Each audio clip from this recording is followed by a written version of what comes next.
Mr. Witness, kahapon naitanong ko sa inyo yung kaso ni Ronel Mas. Ngayon, tatanong ko sa inyo, pamilyar ho ba kayo sa kaso ni Ronald Kibuyen, Maria Catherine Seron, and Joe Mark Ebcay?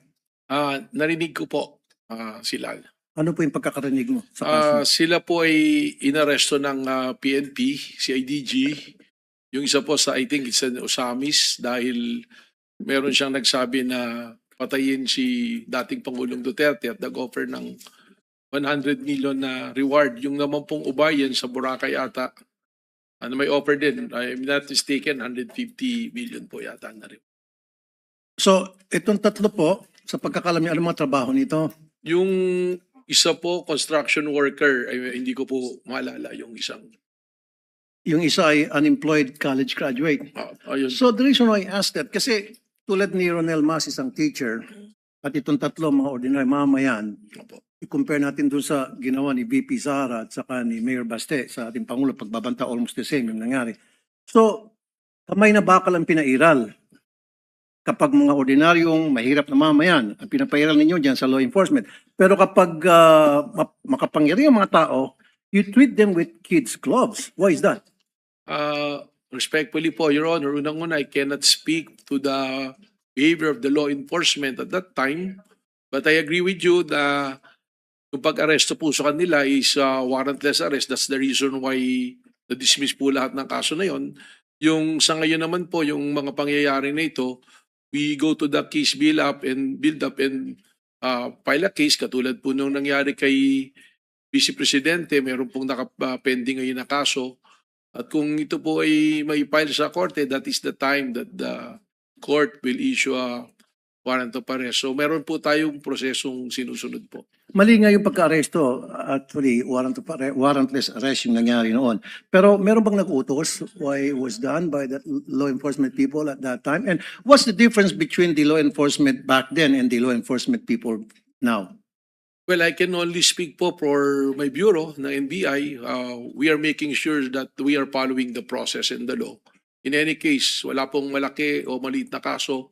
Ang tinitingnan po lagi natin dito ay ang ebidensya, ang batas at ang prosesong dapat pong sundin. Okay.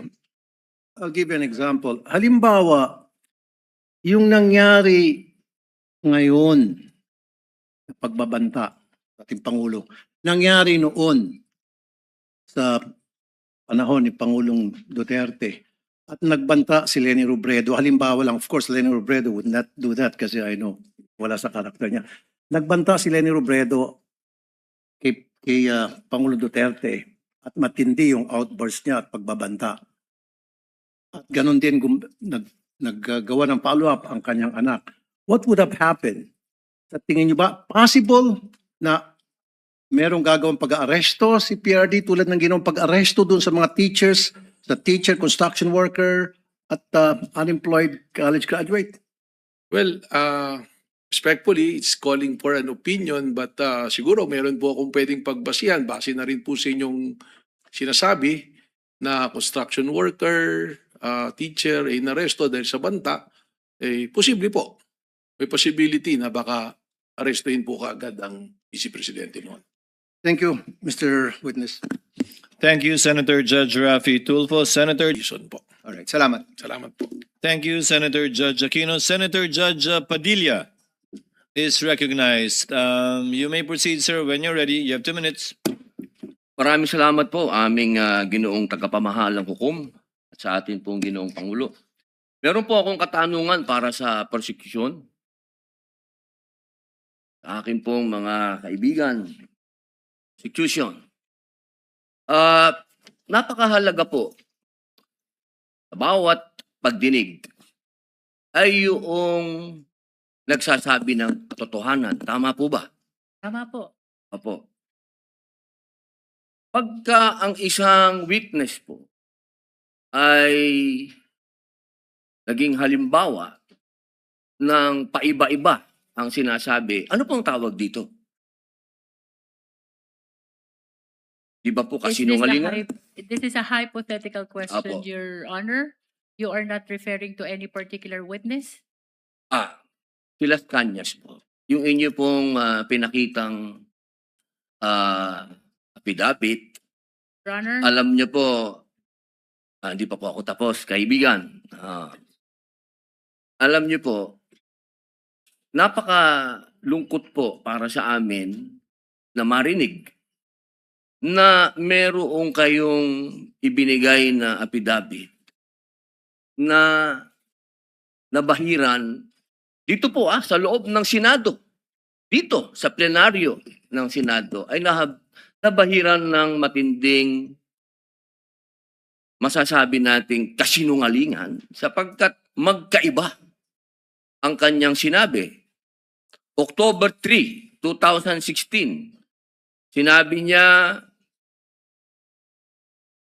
walang kinalaman ang Pangulong Rodrigo Roa Duterte. February 20, March 6, na iba na ang istorya. Ang tanong ko po, ano ang tawag sa taong paiba-iba ang sinasabi? Di ba po sinungaling? May I answer, Your Honor? Opo. Kagaya po ng aking binigyang linaw kanina. At paulit-ulit na rin pong sinabi ng ating presiding officer. Pakisagot na lang po kasi yun lang po ang tanong. Tama po ba o mali na tawaging sinungaling ang taong iba-iba ang sinasabi? I'm sorry, Your Honor, but I need to qualify my answer. Mr. Presiding Officer, isang simpleng tanong lang po. The lead prosecutor may agree or disagree or state a different characterization. I can state a different characterization if I'm asked by the good Senator Judge. You may disagree or agree with the Your statement Honor. of the Honorable Senator Judge Padilla. Feel free to say no or yes, Counsel. Kagalang-galang ng mga senator judges at sa atin pong mga nanonood na kababayan. Dahil binanggit po ng kagalang-galang na Senador Robin Padilla ang pangalan at ang affidavit ni Arturo Las Cañas, nais ko pong linawin ang kanina ko pong manifestasyon. Ito po ay ipresenta sa impeachment court bilang bahagi ng Presiding testimonya Officer, ng witness. Hindi pa din po sinasagot ang Lead prosecutor, the response, it's not responsive to the question of Senator Judge Padilla. Allow me to, if the good Senator Judge will allow the presiding officer, pwede ba nating sabihin, lead prosecutor, na ang testigong pabago-bago ang kanyang testimonya sa magkakaibang petsa o araw o panahon ay isang testigong hindi maaasahan? Without particular reference to Arturo Las Sa Cañas, pangkalahatan, I agree with you, Honorable Presiding Officer. Posible nagsisinungaling siya sa isa, nagsasabi ng totoo sa isa, o nagsisinungaling sa isa, nagsasabi ng totoo sa isa, hindi na natin malalaman yun. Tama po ba yan? Without particular reference to Arturo Las Cañas, I agree with you, Honorable Presiding Officer. Thank you. Maraming salamat po, aming ginoong You may proceed, tagapamahalang Senator hukom. Judge Padilla. Opo. Kasi po, katulad po ng sinabi ng aming Senator Judge, 10,000 hours, Pampilo Lacson, napakaliwanag po ng sinabi niya. At kami din po dito, ako po mismo ay gumawa din ng panukala na dapat yung mga nagsisinungaling dito, yung mga paiba-iba ng testimony na nagiging aming mga witness ay dagdagan dapat ang sintensya ng perjury. Kailangan amendahan ang batas na yan. Ngayon, bilang pakiusap po sa inyo, sa prosecution, pwede po ba na sana ay maiwasan natin ang pagbibigay ng witness na may kasong perjury? Hindi na po ito si Las Cañas.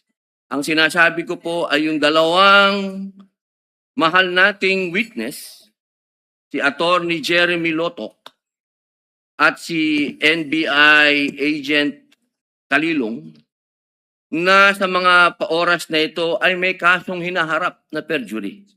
Pwede po bang iwasan natin na may mga ganito tayong witness para ang nasasakdal po kasi dito ay ibinoto ng 32 million na tao.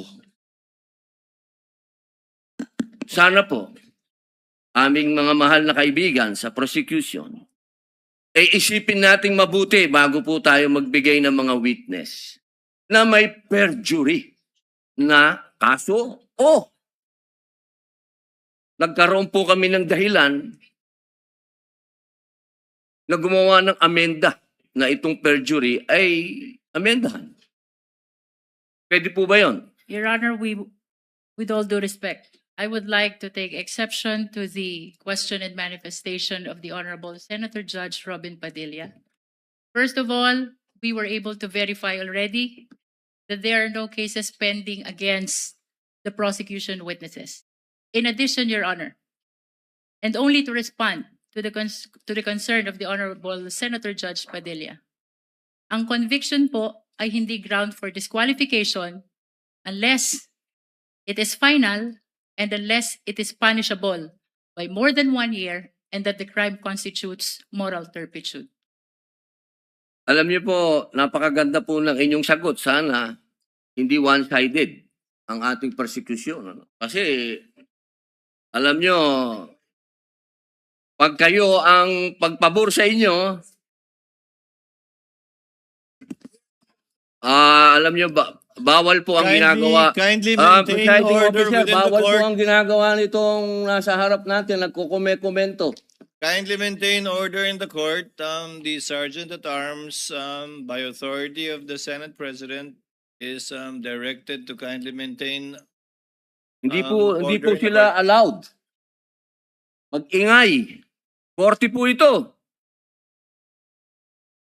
Thank you. You may proceed, Senator Judge. Who was speaking? Ako po. You may proceed, Senator Judge. I was interrupted. With due apologies. So, ibig niyo pong sabihin, yung mga senator judges dito ngayon na humaharap sa kaso na hindi po pinapayagan ng ombudsman at hindi pa rin sila guilty, ano pong ibig niyo sabihin? Your Honor, with all due respect, ang question niyo po kanina ay kaugnay ng pagtistigo. Testigo nga, Referring to judges the nga yung witnesses of sinasabi the eh. prosecution, Your Honor. Ang usapan po ay yung guilty or not guilty. Okay?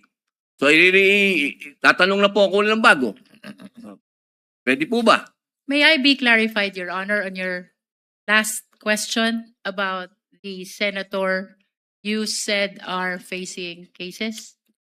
Lead counsel, I think that was more Alam of niyo a- po, malinaw na po yung sinabi ko and wala po kayong karapatan magtanong Hindi, sa Senator Judge. diliwanagin ko nga po. I think Senator Judge Padilla was making a manifestation and not posing a question to the lead prosecutor in relation to our two colleagues. You may proceed, Senator Judge Padilla. Maraming salamat po, Ginoong tagapamahalang hukom. Pwede na po ba tayong mag-advance ng katanungan? Yes, Your Honor. Apo. Yung pong sinasabi ninyo, bakit nyo po nababanggit ang ICC dito? Ano po ang kinalaman ng ICC dito sa ating pagdinig? With all due respect, Honorable Senator Judge Robin Padilla, kagaya po ng nabanggit ko na, at marahil panglima ng banggit ng presiding officer. Nabanggit po ang ICC, kaugnay ng affidavit ni Las Cañas na ipirinisinta po ng prosecution bilang bahagi lamang ng testimonya ng witness at bilang bahagi ng naging investigasyon ng Special Task Force ng NBI. Maraming salamat po. Senator Judge Padilla will please wind up. You can Opo. avail of a second round if you wish. Opo. Maraming salamat po. So, ibig pong sabihin, malinaw na kanina sinabi natin na What is the hindi pleasure siya... of with the permission of Senator Judge and indulgence of Senator Judge Padilla, what is the pleasure of Senator Judge Rafi Tulfo? Walang mic. Kay Senator Padilla.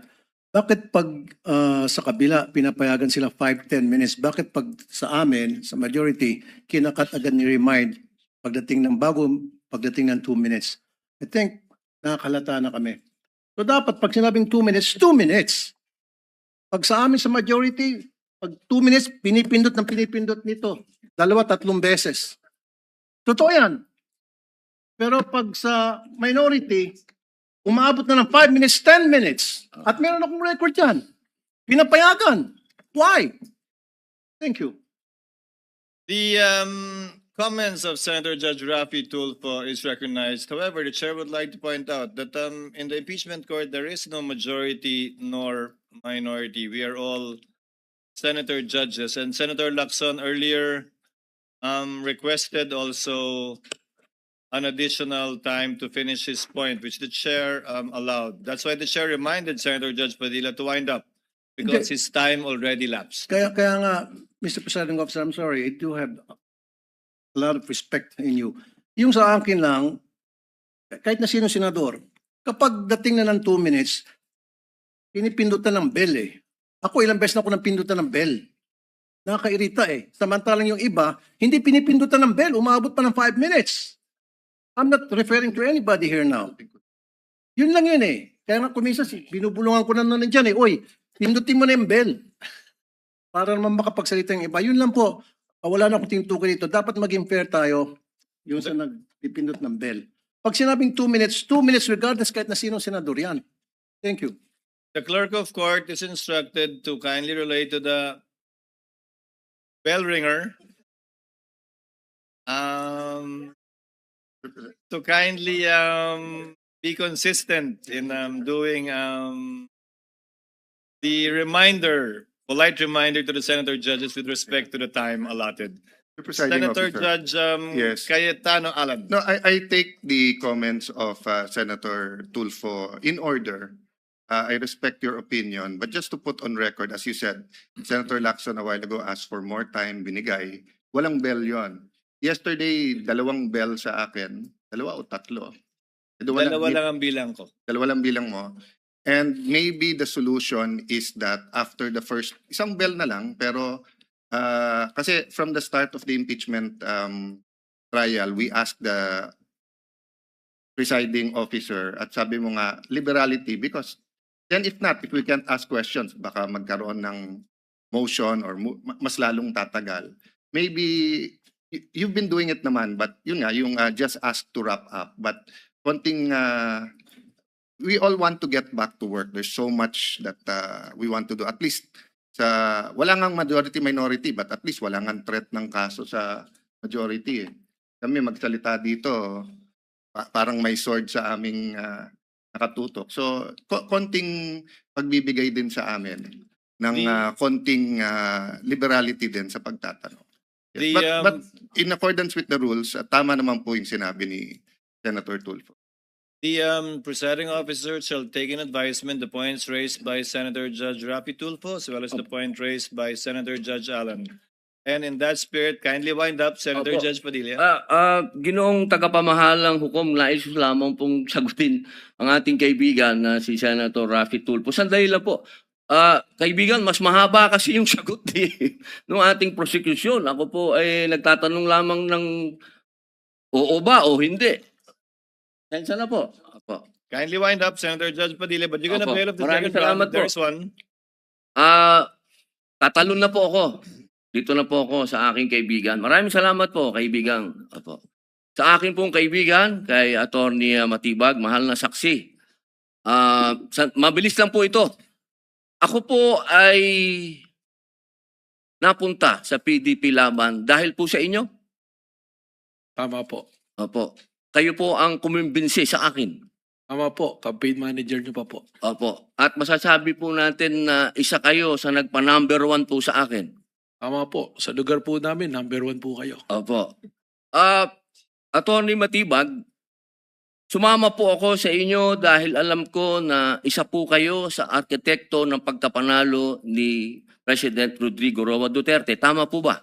Hindi po. Sapagkat noong 2016, ako po ay ang campaign manager ng Region 4A ni Secretary Rojas po. Ayun. So hindi po kayo connected nung panahon na yon kay Pangulong Rodrigo Roa Duterte? Hindi po. Opo. Kung kayo po ay nagtatrabaho sa mga iba't ibang politiko, kayo po ba ay matatawag na political analyst o political ano pang tawag po doon? Yung mga nagsasagawa, nagpapatakbo ng politika ng bawat politiko. Well, maaari pong matawag na tayo ay tumutulong sa ating pinaniniwalaan na kung sino po ang dapat manungkulan sa ating bayan. Opo. Ibig po sabihin, pwede po kayong gumawa ng isang kandidato at manalo. Makatulong lang po sapagkat ang paniwala ko po, hindi naman po isang tao, lalo na ako, ang magpapanalo ng isang kandidato. Opo. So ngayon po, masasabi po natin na pwede po kayong magtrabaho bilang isang political operator? Ano po bang konteksto ng political operator? Ang ibig po sabihin, ako po ay nasasama sa isang political party noon, so tumutulong po tayong maipanalo ang isang kandidato ng political party. Opo. Maipanalo lang po. O, ano po ba ang trabaho ng political operator sa Pilipinas? Pwedeng gumawa? Pwede din sumira? Well, ang political operator to be successful, kailangan po yung kanyang sasamahan ay magtagumpay yung kanyang pong laban at advokasya. Yun lang po. Maraming salamat po, Salamat po. kaibigang attorney. Thank you, Senator Judge Padilla. The Senate President is recognized.